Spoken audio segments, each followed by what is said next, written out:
नमस्कार साथियों। सफल होने की पहली सीढ़ी। जिस वक्त आप खुद पर काम करना शुरू करते हैं वही सफल होने की पहली सीढ़ी कहलाती है। तो चलिए आज का सफ़र आपके साथ शुरू करते हैं। भारत में सर्वप्रथम कौन यूरोपीय व्यापारी आए थे? बताओ भाई, सर्वप्रथम कौन आए थे? तो याद रखना वो पुर्तगाली थे। कौन थे? वो पुर्तगाली थे। भारत आने वाला पहला पुर्तगाली व्यापारी कौन था? बताओ भाई, वो पहला पुर्तगाली व्यापारी कौन था? तो याद रखना वो थे वास्को डी गामा। कौन थे? वो वास्को डी गामा थे, जो भारत में सबसे पहले आए थे। आगे बढ़ते हैं। आज आपको आधुनिक भारत से संबंधित कुछ महत्वपूर्ण प्रश्न करवा रहे हैं जो आपके आने वाले एग्जाम के लिए बहुत महत्वपूर्ण हैं। बंगाल में द्वैध शासन को किसने समाप्त किया था? बताओ कौन थे वो? तो याद रखना वो थे वारेन हेस्टिंग्स। इन्होंने बंगाल में द्वैध शासन को समाप्त किया था। आगे बढ़ते हैं और मज़ेदार प्रश्नों से मुलाकात करवाते हैं आपको। तो मिलिएगा, बंगाल में ईस्ट इंडिया कंपनी को ₹3000 वार्षिक देने के बदले निःशुल्क व्यापार का अधिकार किसने दिया? तो वो थे फर्रुखशियर ने। किस संधि के अंतर्गत ईस्ट इंडिया कंपनी को बंगाल, बिहार एवं उड़ीसा की दीवानी मिली थी?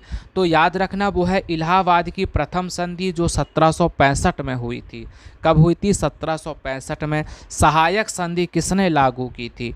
बताओ, ये जो सहायक संधि है ये किसने लागू की थी? तो वो लागू की थी लॉर्ड बेलेजली ने। किसने की थी? लॉर्ड बेलेजली ने। सहायक संधि पर हस्ताक्षर करने वाला पहला राज्य कौन था? बताओ भाई, पहला राज्य कौन था? तो याद रखना वो था हैदराबाद। क्या था? हैदराबाद। इन्होंने सहायक संधि पर सबसे पहले हस्ताक्षर किए थे। प्लासी का युद्ध किन दो पक्षों के बीच हुआ था? बताओ भाई, प्लासी का युद्ध किन दो पक्षों के बीच हुआ था? तो वो हुआ था सिराजुद्दौला एवं अंग्रेज़ों के मध्य।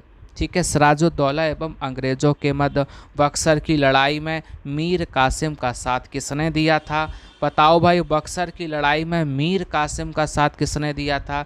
तो वो दिया था शाह आलम द्वितीय एवं सुजादुद्दौला ने।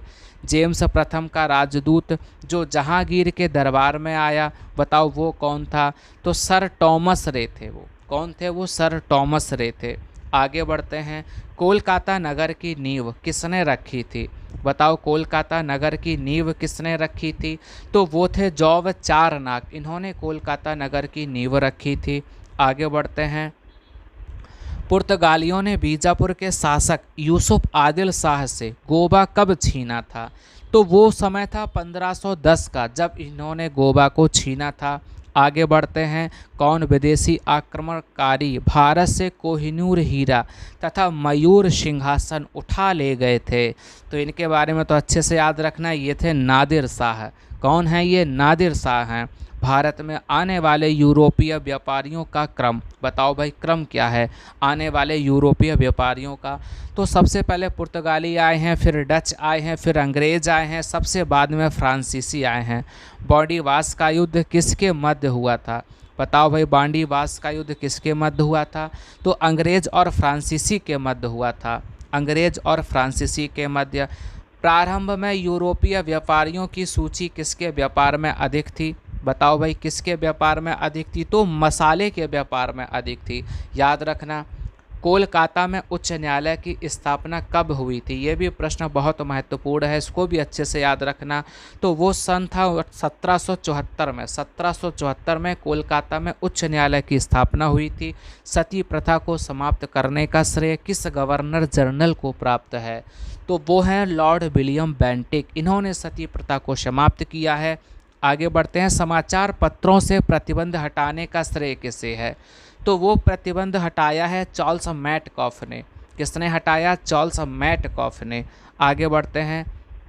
डॉक्ट्राइन ऑफ लैप्स का प्रतिपादन किस गवर्नर जनरल ने किया था? बताओ भाई। तो उनका नाम है लॉर्ड डलहौजी। लॉर्ड डलहौजी भी काफ़ी महत्वपूर्ण है, इनसे भी एग्ज़ाम में कई बार प्रश्न पूछा गया है। बताइए, भारत में पहली रेल कब चली थी? तो 16 अप्रैल 1853 का समय था जब भारत में पहली बार रेल चली थी। वर्नाक्युलर प्रेस एक्ट किसने लागू किया था? बताओ, ये किसने लागू किया था? तो ये लागू करने वाले लॉर्ड लिटन थे, इन्होंने इसको लागू किया था।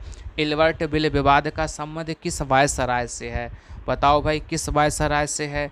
तो याद रखना उनका नाम है लॉर्ड रिपन। क्या नाम है उनका? लॉर्ड रिपन नाम है। भारत का अंतिम ब्रिटिश गवर्नर जनरल कौन था? बताओ, अंतिम ब्रिटिश गवर्नर जनरल पूछ रहे हैं, तो वो है लॉर्ड माउंटबेटन। ये भारत के अंतिम ब्रिटिश गवर्नर जनरल थे। भारतीय शिक्षा का मैग्ना कार्टा किसे कहा जाता है? ये भी प्रश्न कई बार एग्जाम में आया हुआ है। तो भारतीय शिक्षा का मैग्ना कार्टा वुड डिस्पैच जो 1854 में हुआ था। 10 मई 1857 को सिपाही विद्रोह कहाँ से प्रारंभ हुआ था? लो, 1857 की क्रांति कहाँ से शुरू हुई थी? तो याद रखना ये मेरठ से शुरुआत हुई थी। मंगल पांडे ने किस सैन्य छावनी में विद्रोह किया था? बताओ भाई वो कौन सी सैन्य छावनी थी? याद रखना वो थी बैरकपुर छावनी, जहां से मंगल पांडे ने विद्रोह शुरू किया था। बिहार में 1857 ईस्वी के विद्रोह का नेतृत्व किसने किया था? तो याद रखना वो नेतृत्व किया था कुंवर सिंह ने। किसने किया था? कुंवर सिंह ने उसका नेतृत्व किया था। 1857 के विद्रोह के दमन के बाद मुगल शासक बहादुर शाह जफर को कहाँ निर्वासित कर दिया गया था? तो याद रखना इनको रंगून भेजा गया था। कहाँ भेजा गया था? रंगून भेजा गया था।